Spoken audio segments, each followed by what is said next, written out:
తెలియకుండానే నువ్వు ఎంత పెద్ద తప్పు చేస్తుంటావో తెలుసా నిఖిల్ అంటూ నాగార్జున గారు వీకెండ్ ఎపిసోడ్లో నిఖిల్ని ప్రశ్నించబోతున్నారు. అయితే బిగ్ బాస్ సీజన్ 8 స్టేజ్ పైన అక్కినేని నాగార్జున గారు మరో వీకెండ్ వేడిని మొదలుపెట్టేశారు. ఇక కంటెస్టెంట్స్కి చుక్కలు చూపించడానికి సిద్ధమైపోయారు ఈ సాటర్డే ఎపిసోడ్ రోజు.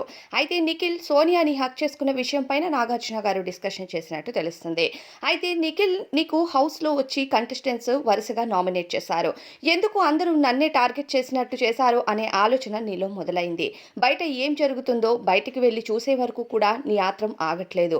అలాంటప్పుడు నీకు క్లారిటీ వచ్చుండాలి కదా! ఒక అమ్మాయి లోపలికి వచ్చి ఎంతమంది అమ్మాయిలతో ఇలా చేస్తావు? నువ్వు ఒక మోసగాడివి, చీటర్ అంటూ మాట్లాడిన తరువాత ఆ అమ్మాయి తిరిగి వెళ్ళిపోయేటప్పుడు నువ్వు అలా హగ్ ఇచ్చి ఉండకుండా ఉంటుంటే నీకు మర్యాద నిలబడేది. కానీ నువ్వేం చేశావు? తిరిగి మళ్ళీ ఆ అమ్మాయిని హగ్ చేసుకున్నావు. అంటే చూసే జనాలు నిన్ను ఇంకా మోసగాడు, అమ్మాయిలు కనిపిస్తే చాలు అనే నీ వీక్‌నెస్ కోసం మాట్లాడతారు కదా!